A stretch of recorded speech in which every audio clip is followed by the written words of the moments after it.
Hey everyone, hope you're all doing well. Just jumping in with some 10 plus 0. Not feeling particularly sharp today, not been playing overly fantastic, so I'm hoping the bit of extra time might give me a little bit more of a chance. If anyone wants to jump in and play, there we go. Okay, so let's go into normal Queen's Gambit. 6, knight c3, knight f6. Okay, and now we go for our exchange variation. Nice and solid. So play c6, there's tons of moves, bishop e7, knight d7. Here I don't think the move order matters too much, but essentially we're going to go bishop d3, queen c2, maybe put the knight on e2. Feels like a lot of the structures I'm playing just now with the knight on e2 and giving this option knight f4. Feels quite flexible, because obviously this bishop might be at home on e6. Don't think it makes too much sense to go out to g4 in these sort of structures. Queen c2, there is a threat, so the threat is bishop takes f6. And if bishop takes h7, bishop takes h7. But now we just take with the knight. Yeah, so here we'll go knight e2. Just again, personal preference, I think here, just keeping everything nice and solid. So yeah, this is the other plan. This knight now protects h7 this way, and come into g6. So we'll go a3. Idea is to go b4, b5, little minority attack. I'm just need to sort of work out where we want our pieces to be. So probably the rook's going to go in b1 to support this push. And yeah, so knight h5. This is sort of normal. And I think here we just take on e7. I don't think there's anything worth looking at elsewhere. We'll go b4. e6. Yep, makes sense for him to try and prevent this b5 break. Now, the good thing is this knight's a bit offside on the h-file. The bad news is there's not really a quick way to exploit it. So again, where do I want my pieces to be? Potentially now that he's played a6, now the dark square is a little bit weak. So we could utilise that by playing knight e4. Yeah, I think this is where we take a little bit of time. So we're sort of out the opening, everything's developed, and the pin was there sort of being dealt with by black. So now it's all about the plan. So rook b1 seems natural. I don't think we're going to go rook e1. We're not really friends to go e4 in these sort of positions. I don't really want to go knight g3 or knight f4, because this knight is not too happy, and it's probably going to have to go back to f6 anyway. The other plan I think was worth looking at is knight e4, but I think we can do that anyway on our next move, and I'm not too worried about like rook b1, b5, leaving the backwards pawn in c6. I'm not too concerned about that, at which point I might just put a rook on c1, make b4. Let's start off with rook b1. So it's going to be a bit of a slow manoeuvring game, so this bishop's probably going to go to e6, and knight to g6. Like I say, I might just try and claim that I've got a slight edge with this knight being slightly offside, but there's not too much in it.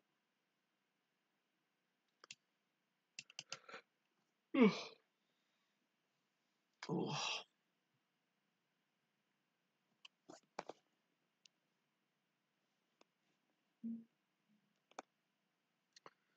So he's obviously thinking similar to me, taking a nice long think.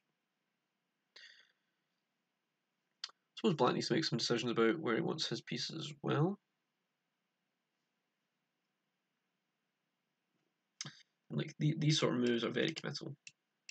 If we do play it, it just leaves this backwards pawn. How we'd go about doing something about it is... So let's go bishop g4. I was looking at this. I think we might just continue for plan of a4.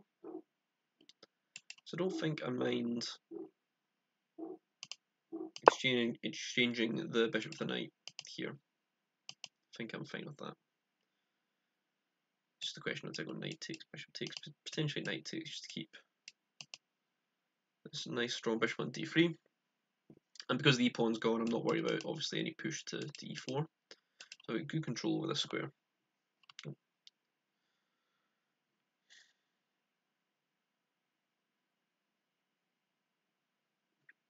And again, if we're going b5, do we go a5?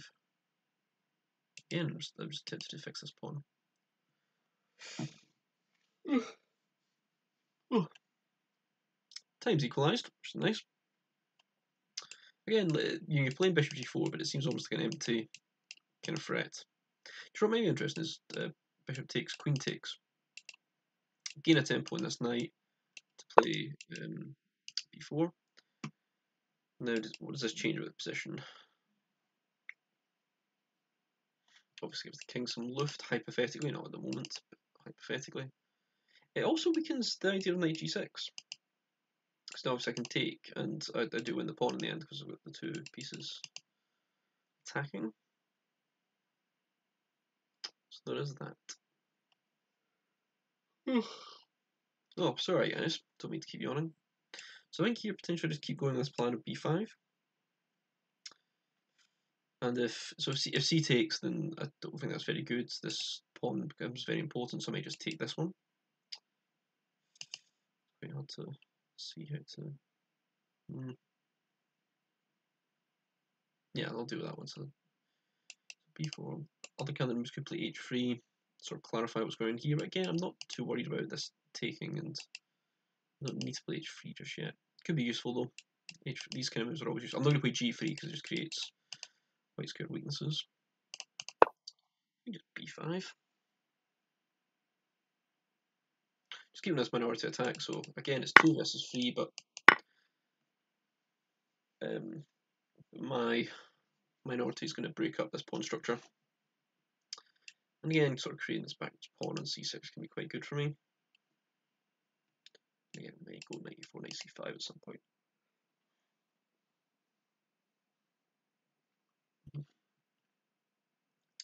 Just need to figure out if I want the inclusion of something like rook c1 or something like h3. So we go queen g5.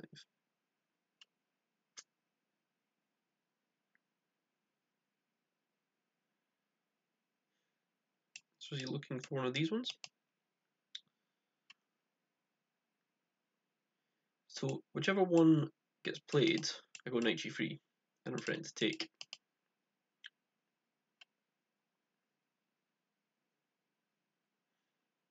So I think maybe I just take on c6 and go maybe knight e4. Well, there's no immediate threat, is there? I don't see it.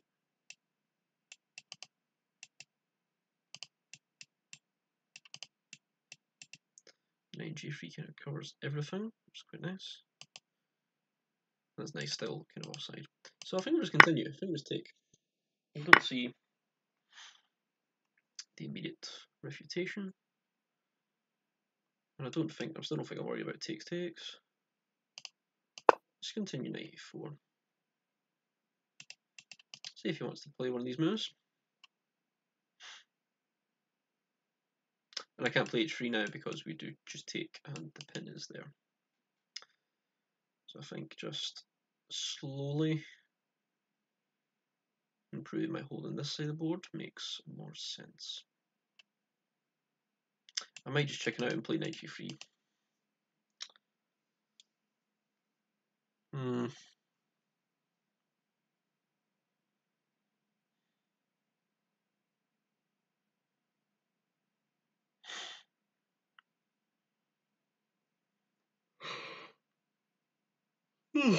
Oh, stop. Swear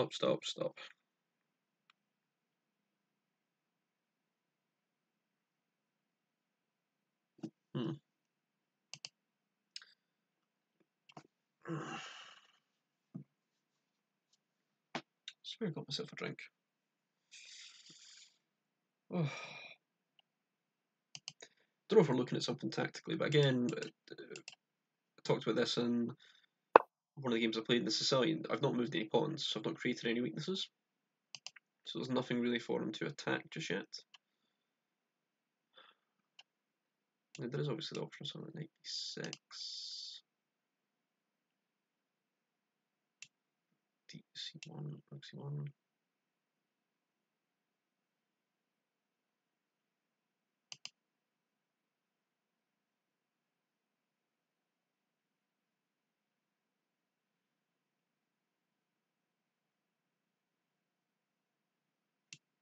I think we're going to c5 just to sort of keep an eye on these squares here, because I think the possibility of a rook left to e6 and coming across, the inclusion of knight c5 might be quite crucial. So let's do that. Let's put knight on c5. And if he does go knight e6, then I might just bail out and go knight g3. Because any sort of exchange here I think quite good. Just leaving this pawn backwards. And here we do have the advantage of I've got one single pawn island, so all these pawns can sort of help each other out, whereas black has got two separate pawn islands. So I think this is okay. Just knight g3. Let's see, we are for it to take this now. Yeah, so I was quite happy to see this. So if he takes, then I take this one. Yeah, so I'm afraid to take this.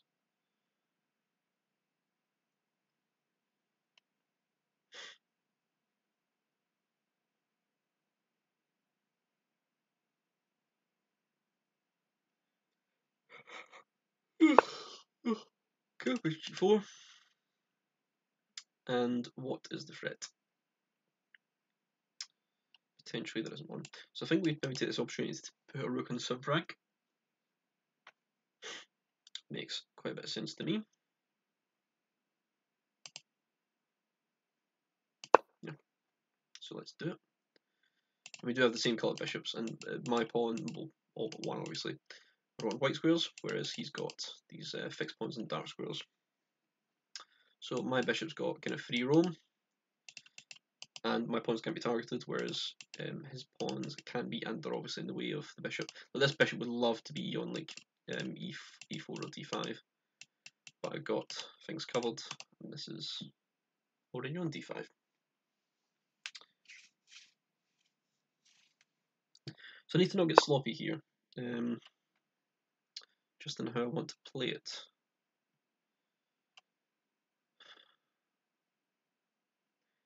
Like there's no threatening move coming this way. So I don't know if I want to take or if I want to just double.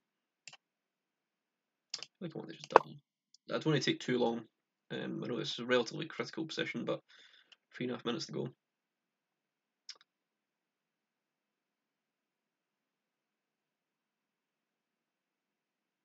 I need to actually think a little bit more about what his ideas are, and maybe a little bit more, a little bit more unbiased in how I'm analysing this, because I obviously like this position for me. But was recently sort of rereading a little bit of Rowson's 7 Deadly Chess Sins, and one of the things he talks about is, how you're evaluating the position. Do you have an ego where, I can't remember the first game. The first game was like talking about grandmasters being interviewed. They're all saying, "I'm going to do this. I have this. I have this." So I think that I feel like I'm being relatively unbiased. I think that there are specific things in black structure that aren't great, and I think that my pieces are slightly bit. These pieces are more. The two rooks are more active than his. They're not really got a target now, so I may have to go rook b6 and target something. Don't think I ever back rank problems. It's a bold statement, but I don't think I do.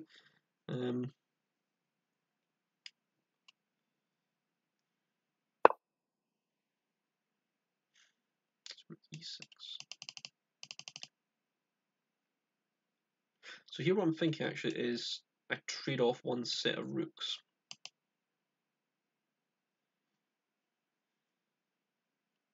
So if takes, then that's going to be a mating attack because the king can't go anywhere. And it just removes a defender, because I don't think this is going to do, like, it can go to f6, but it's not really doing anything there, and I can just drop back. So let's do that. Let's offer a trade of one set of rooks. You might need to drop back here. Let's see. If I had rook e8, can I just take on c6? Because then rook takes here. And oh wait, no, because in my head I was thinking I could take them. That doesn't quite work. That's annoying. That would have been quite a nice little tactic. And the same idea doesn't work because this bishop goes. Oh, that's frustrating.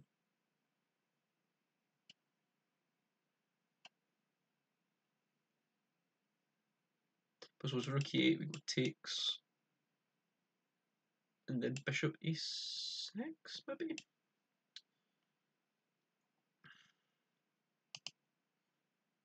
I don't even know if I need to go that fast.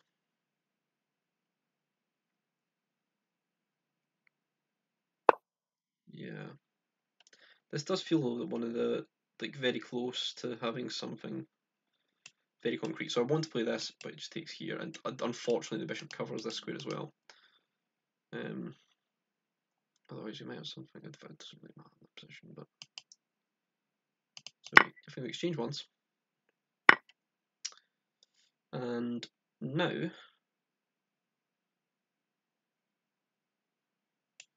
do we just come in this way? And ask him the question of how he wants to defend it?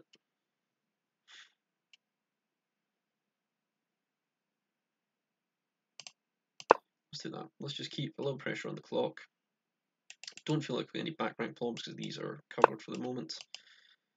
The queen f6, can we just directly go? No. It takes, and again, this bishop's covered. So maybe we go bishop e6. Let's do that. I go rook c7, rook b8. So rook c7, rook b8. Do you feel like we are getting somewhere here?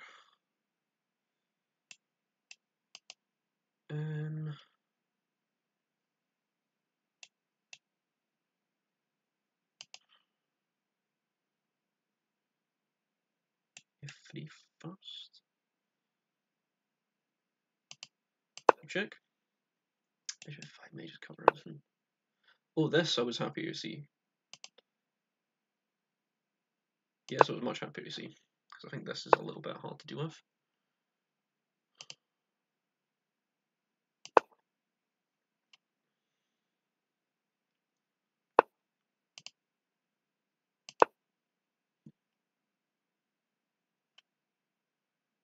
So the queen's kind of tied down here.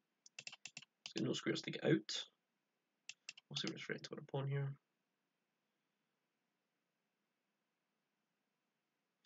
And the king, I think, can just hide on h2. Oh, that's irritatingly good move. So let's put the king on h2 just to keep it hidden just now. And that's what he wants to play. Because there's not many good moves. Like, does he go here?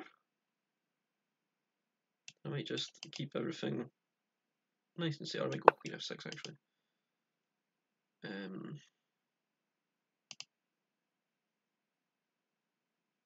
Okay, let's go here first because we're just trying to take because of this pin. Let's put him under a little bit of pressure time-wise. Then goes queen h6.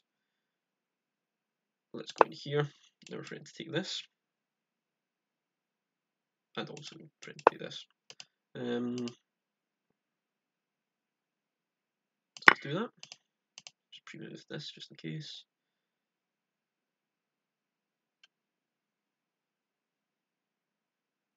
Oh, I was going to say, it doesn't quite. It's very close. The rook moves away, I think it's take, and then play rook f6. So here, yeah, just take. Here. It's going to play a little bit faster now. Okay. I suppose we'll exchange. Oh, that's a queen. And it's checkmate. Okay, that felt not too bad. Okay, guys, we're going to do a really quick analysis. I'm trying to talk as much as I usually do. But I felt like a relatively comfortable game for the most part. There were a couple of misses later on, which I'll show you. Through the opening, felt quite comfortable. Played this quite a few times in both the board games. The one thing is this choice to play knight g2. This is mentioned as sort of a good alternative in my sort of mainline theory, but mostly I've been looking at knight f3. But I like this choice, so I might have to delve into this a little bit more deeply just to see which I prefer. But yeah, after this, it's all quite normal. So we'll talk about these plans. knight h5, and I think here is when I went into my first big think. And yeah, the computer sort of has a few moves that it gives about the same evaluation to. One is knight a4, one is rook av1. It actually quite likes rook fd1, which I sort of get, putting the rooks in the A and B file. Makes sense when you're advancing the queen side. Just in my head, having the rook not on the A file, it just discourages a trade of rooks, and I might want the pieces on the board. So, was it slightly inaccurate? Unclear. I think it gives a knight a4 variation as being the top line and goes through this as the example. I think this is a it's a Spassky game it was showing. It's an interesting line. The rook e1 is absolutely fine. Bishop g4, a4, h6. Again, it felt like I had a sort of concrete plan. Like computer doesn't really like queen g5. It feels like white has a concrete plan of creating this weakness and then exploiting it. Whereas black, it looks like there's a lot of pieces around the king side, but they're not really achieving anything. Knight g3 just blunts a whole lot of stuff here. So white's relatively comfortable. I think the computer was preferring rook b6 here.